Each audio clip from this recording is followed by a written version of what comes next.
तो hello friends, आइए आपको लेके चलते हैं हम अपनी ट्रेड जर्नी पे। आज मैंने ट्रेड कैसे किया, क्या क्या एनालिसिस किया स्पॉट के दौरान, और कैसे हमने ट्रेड को एग्जीक्यूट किया। तो इस जर्नी में आपको बहुत ही मज़ा आने वाला है दोस्तों।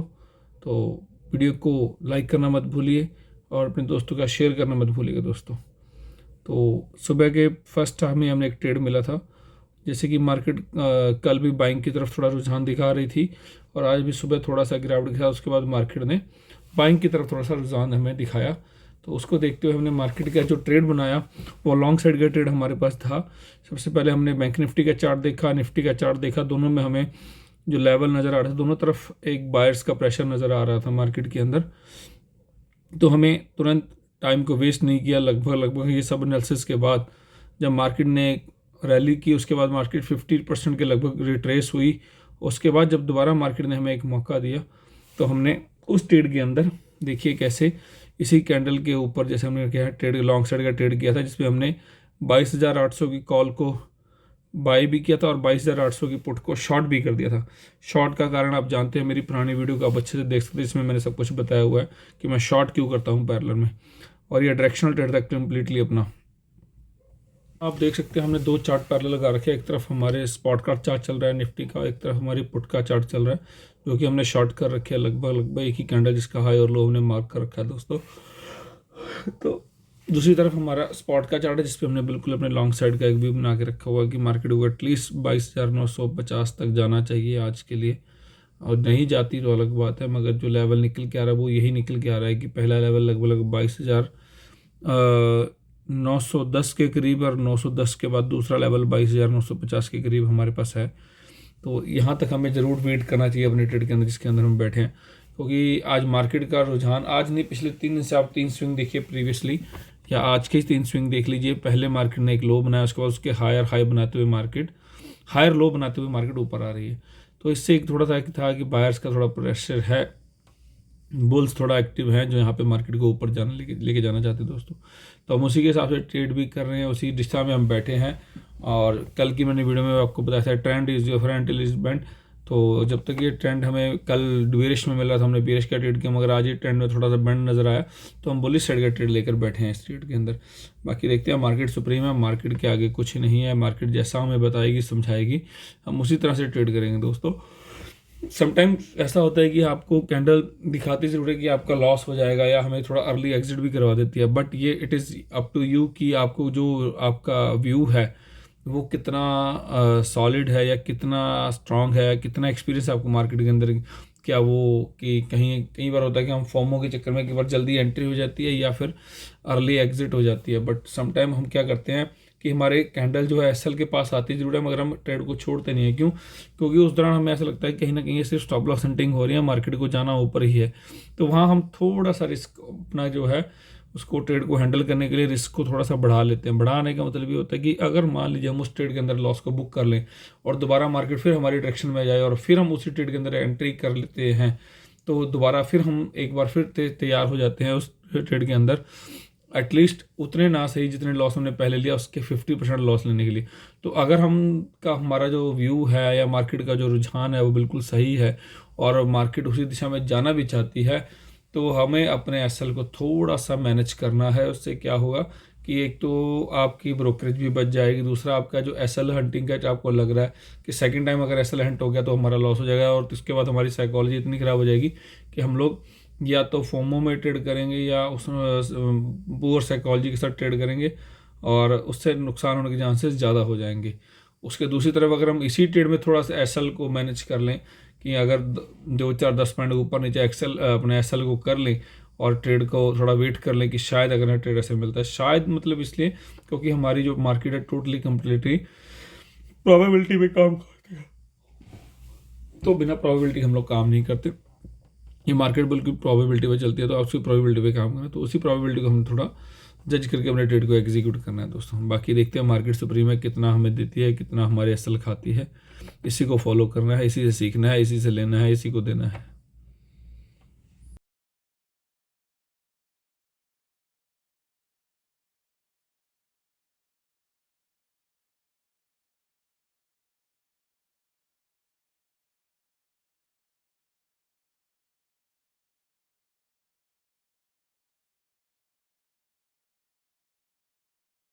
फ्रेंड्स यहाँ पे देख सकते हैं कि मैंने जो है देखिए अपने टैब के अंदर कई टैब देखिए मैंने ओपन कर रखे हैं। उसके अंदर आप देख सकते धन में आज मैं ट्रेड कर रहा था, जिसमें आपने 2 ट्रेड खोले हुए हैं, जिसमें एक तरफ मैंने स्पॉट चार्ट और कॉल का चार्ट रखा हुआ था, और एक तरफ मैंने 800 के पुट और 800 का कॉल दोनों चला रखे हैं, ताकि दोनों चार्ट पैरेलल चले और आप दोनों चार्टों को पैरेलल देख के एनालिसिस कर सके कि चार्ट हमें क्या सिखा रहा है, कैसे मूव कर रहा है, क्या जो हमें प्रीमियम के चार्ट पे दिख रहा है या स्पॉट के चार्ट पे दिख रहा है उसमें कोई डाइवर्जेंस तो नहीं, कोई मिसमैच तो नहीं है। और पुट और कॉल का चार्ट जो है एक्जैक्टली, क्योंकि ये एक तरफ का पैसा दूसरी तरफ जाना है, एक का पैसा दूसरे की जेब में, तो पुट का चार्ट हमें क्या दिखा रहा है, कॉल का चार्ट हमें क्या दिखा रहा है प्रीमियम का, ये भी हमें पैरेलल एनालिसिस ज़रूर करना है। इससे क्या होगा, आपका स्ट्रॉन्ग जो व्यू है, आपका व्यू थोड़ा सा और हेल्प मिलेगी उसको उसको डायरेक्शन लेने के लिए, आपको ट्रेड को एग्जीक्यूट करने के लिए। तो यहाँ पे आप देखिए कि जिस तरह पुट के प्रीमियम टूट रहे हैं और कॉल के प्रीमियम थोड़ा ऊपर जाने के लिए तैयार हैं, तो इस डायरेक्शन में क्लियर थोड़ा और मिल गया। और थोड़ा सा और हमने स्पॉट के चार्ट को एनालिसिस किया, प्रीवियस डेज को एनालिसिस किया कि मार्केट प्रीवियस डे के ऊपर काम कर रही है, इसके नीचे काम कर रही है, क्लोजिंग के ऊपर काम कर रही है, नीचे काम कर रही है। तो ये सब कुछ आपको मार्केट में जब आप काम करेंगे, ट्रेड करेंगे, तो उससे आपको सीखने को मिलेगा, क्योंकि मार्केट से बड़ा मास्टर कोई नहीं, वो आपको सबको सिखा देता है दोस्तों। बाकी जिस तरह हम बैठे हैं, या तो एस लेंगे या फिर अपना 1:2 1:3 का ट्रेड करेंगे, और ट्रेड अगर हमारी समझ आएगी तो हम ट्रेल करने की कोशिश करेंगे। ट्रेल करना भी चाहिए, इससे हमें बड़े रिवॉर्ड मिलते हैं। इससे क्या होता है कि समटाइम हम लोग, कई बार होता है कि हम लोग 1:2 पे तो काम कर रहे हैं, बट हमारे से बड़े ट्रेड मिस हो जाते हैं, तो हमें ट्रेल करने की आदत भी अभी से डालनी चाहिए। कई बार इससे क्या होगा, हमारे बहुत से ट्रेड जो है 1:1 पे कट जाएंगे, स्पॉट पे कट जाएंगे, without profit without loss. But इससे क्या होगा कि आपके अंदर ट्रेल करने की आदत जो डेवलप हो जाएगी, उससे आप बड़े बड़े ट्रेड को कैप्चर कर पाएंगे, बड़े बड़े मोमेंट पकड़ पाएंगे दोस्तों।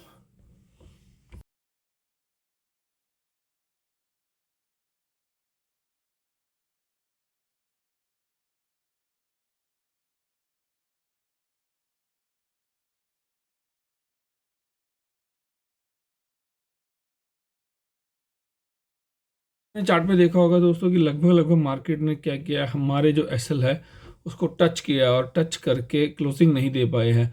मगर जैसे मैंने बताया था कि हमें दोबारा ट्रेड लेने से बजाय, अगर आपका ट्रेड के अंदर व्यू डायरेक्शन सब क्लियर है और मार्केट वैसा ही दिखा भी रही है आपको कि इस तरह मेरा आज का रुझान है, तो हमें एसएल को थोड़ा मैनेज करना है और उस ट्रेड को हो सके तो कंटिन्यू करने की कोशिश करनी है। क्योंकि हाँ, आप इसमें दोबारा री एंट्री भी कर सकते थे दोस्तों, जो उनको एग्जिट कर लिया होगा एसएल लेकर, बट मैंने इस ट्रेड के अंदर एसएल नहीं लिया, और मैं इस ट्रेड के अंदर बैठा था और वेट कर रहा था, क्योंकि मुझे कहीं ना कहीं इसके अंदर अपना एक अच्छा प्रॉफिट और इसको रिवॉर्ड थोड़ा दिख रहा था। अगर मैंने थोड़ा एसएल को भी हिलाया, शिफ्ट किया, तो भी मुझे मेरा अच्छा रिवॉर्ड एक नज़र आ रहा था दोस्तों। तो इसलिए ये आपके स्पॉट पे है, जब आप मार्केट के अंदर बैठे हैं, ट्रेड को कैसे मैनेज करना है, it is only up to you, because you are the best person to handle your money, your hard money. तो कैसे मैनेज करना है, कब करना है, कहाँ करना है, ये आपको सबसे ज़्यादा पता है। आपसे ज़्यादा आपके पैसे की रखवाली कोई नहीं कर सकता दोस्तों।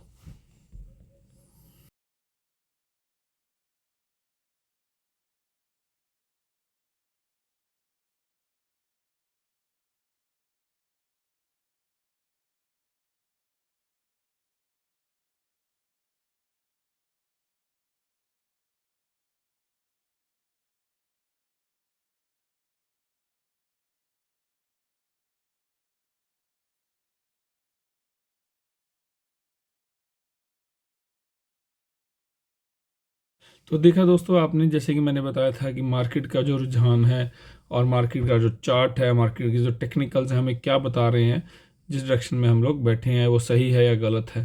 तो ये सारा एक एक्सपीरियंस आपको मार्केट से मिलेगा, मार्केट मास्टर्स से आपको सीखने को मिलेगा। यही सबसे बड़े टीचर हैं हमारी, और इसी से आपको सीखना है और इसी से आपको पैसा लेना भी है, इसी को देना भी है दोस्तों। तो जैसा कि हमने डिसाइड किया था 1:2 1:3 पे काम करेंगे हम लोग, तो वैसे ही मार्केट ने हमें हमें हमारा रिस्क और रिवार्ड को देखते हुए बहुत अच्छा हमें रिवॉर्ड मिला है, और मार्केट ने हमें हमारी मेहनत का फल भी दिया है दोस्तों। और हमारे इससे क्या होगा कि जब आप अपने ट्रेड पे इतने कॉन्फिडेंस में हो, तो इससे आप फर्दर जो आप ट्रेड लेते हो उसमें आपका और कॉन्फिडेंस बढ़ता है, आपकी साइकोलॉजी और ज़्यादा स्ट्रांग हो जाती है दोस्तों।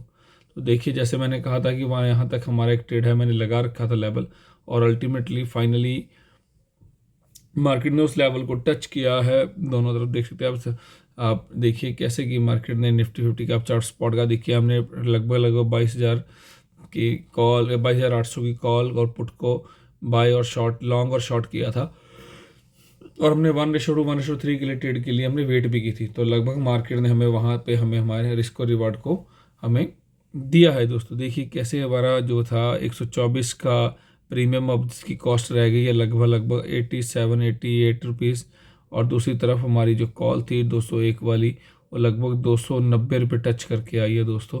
और ट्रेल करना चाहे तो आप इसको स्पॉट पे ऑन ट्रेड कर सकते हैं, कॉस्ट के ऊपर ट्रेल कर सकते हैं, या फिर आप लोग अपना 1:2 1:3 जो भी हमें मिला उसे बुक भी कर सकते थे इस ट्रेड को। तो ये था हमारा आज का एनालिसिस दोस्तों। स्पॉट पे हमने कैसे एनालिसिस किया, चार्ट को कैसे चर्न किया, और कैसे उसमें से हमने अपने मतलब का एक ट्रेड निकाला, और ट्रेड निकाल के हमने रिस्क और रिवॉर्ड को मैनेज किया, और रिस्क और रिवॉर्ड को मैनेज करके हमने अपने ट्रेड को एग्जीक्यूट किया, और कैसे अपने एसएल को मैनेज किया। स्पेशली आज आपको ये चीज़ बड़ी सीखने को मिली होगी कि एसएल को कैसे मैनेज करना है जब आपके पास स्ट्रॉन्ग व्यू हो और मार्केट उस डायरेक्शन में आपको हरकत करके भी दिखा रही है, तो उस दौरान आपने अपने एसएल को कैसे मैनेज करना है। आशा करता हूँ वीडियो आपको बहुत पसंद आई होगी। प्लीज़ लाइक करना मत भूलिएगा, अपने दोस्तों के साथ शेयर करना मत भूलिए, और सब्सक्राइब करना मत भूलिएगा। आपका अपना चैनल द चार्ट चर्नर। मिलते हैं नई वीडियो के साथ, तब तक के लिए अलविदा दोस्तों, अपना ख्याल रखिएगा।